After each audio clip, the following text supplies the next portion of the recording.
우매함은 인간이 가진 가장 나쁜 악덕이라고 2500년 전의 이야기가 우리에게 말하고 있습니다. 안녕하십니까? 오늘은 이 인자가 최고의 자리에 오르는 경우 어떻게 성격이 변하는지 탭의 3부작을 통해 살펴보려고 합니다. 2인자였던 크레온이 1인자가 되면서 어떤 인물로 바뀌는지 보겠습니다. 크레온은 탭의 1편 오이디푸스 왕에서 재상으로 2인자입니다. 그는 오이디푸스에게도 밀리지 않는 냉철한 성격의 인물입니다. 탭의 전염병이 덮치자 예언자는 재앙의 근원은 신탁을 구하러 떠났다가 죽음을 당한 라이오스 왕의 살인범 때문이며 왕을 살해한 자는 오이디푸스라고 지목합니다. 이에 오이디푸스는 델포이에서 신탁을 받아온 것도 예언자에게 해결책을 물어보자고 한 것도 크레온이므로 크레온이 예언자와 짝어서 자신을 라이오스 왕 살해자로 지목한 것이라 주장합니다. 게다가 라이오스 왕 사망 당시 아무 말도 없던 예언자가 이제 와서 자신 오이디푸스를 라이오스 살인범이라고 지목하는 것은 재상 크레온이 외지인인 자신을 테베에서 쫓아내기 위해 예언자와 결탁했다고 생각합니다. 그러므로 그는 크레온을 죽이겠다고 합니다. 크레온은 오이디푸스에게 반론을 펴니다. 자신은 오이디푸스가 자기 누이와 결혼하여 테베의 왕이 되는 것을 도와주었고 오이디푸스의 통치 아래 재상으로서 오이디푸스에게 협력했으며 자신은 이미 왕 다음의 권위를 가진 사람으로서 국정에 책임을 져야 하는 왕의 힘든 자리를 탐내지 않는다고 말합니다. 자신은 오이디푸스를 통해 권력을 누리고 있으므로 왕권을 바라지 않는다고 말합니다. 사람들은 자신을 존중하여 왕에게 탄원할 것은 먼저 그에게 탄원하니 그가 왜 이 모든 것을 저버리고 왕이 되려 하겠느냐라고 반문을 합니다.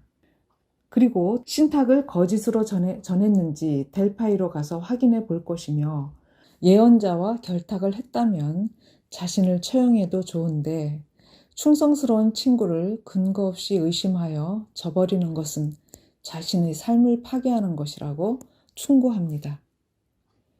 그래도 오이디푸스는 신속하게 크레온을 제거해야만 한다고 나섭니다. 그러자 크레온은 괴물 같은 노여움을 멈추어야 할 것이며 통치라는 이름으로 강행한다면 그것은 통치가 아니라 폭정이라고 말합니다. 이 편 콜로노스의 오이디푸스에서는 오이디푸스가 추방된 훗날 두 아들이 왕의 다툼을 벌입니다.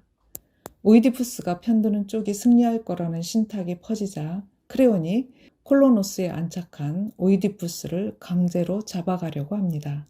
콜로노스의 주민이 크레온을 막아서자 크레온은 아테네가 오이디푸스와 같은 범죄자를 받아들이지 않을 것이라 생각했고 자신은 오이디푸스와 그의 딸들을 테베로 데려가 부양해야 하는 친족의 도리를 다 해야 하므로 그들을 데려가겠다고 둘러댑니다.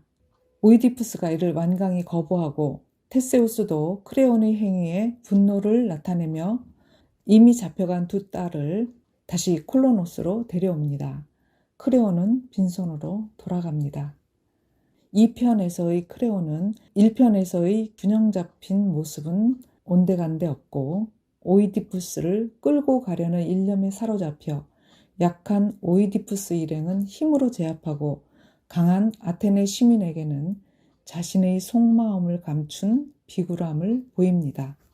3편 안티고네에서는 오이디푸스의 두 아들이 왕의 다툼으로 같은 날 전사하자 크레온은 칙령을 내립니다.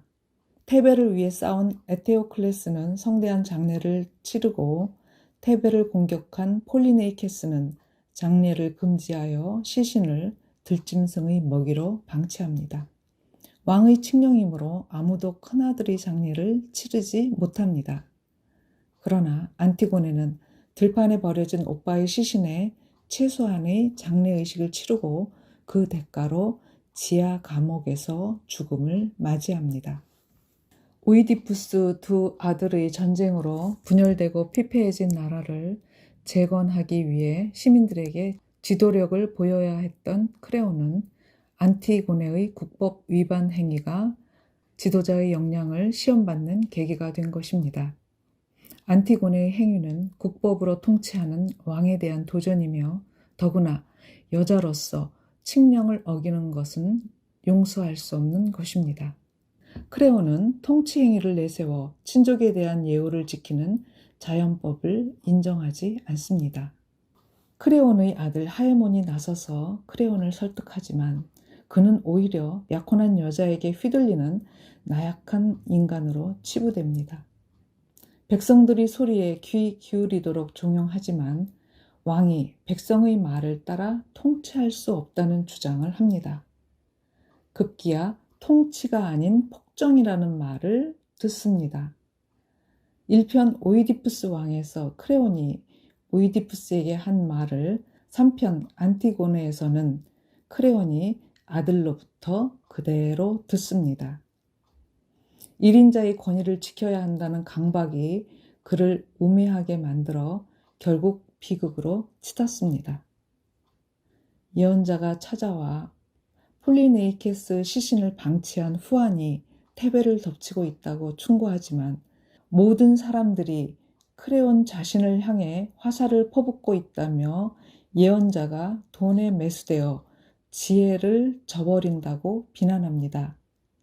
권력의 눈이 먼 폭군으로 변해가는 크레온에게 예언자는 신들이 복수의 사자를 보낼 것이라며 떠납니다. 테베 왕가의 비극을 보아온 크레온이 그제서야 두려움을 느낍니다.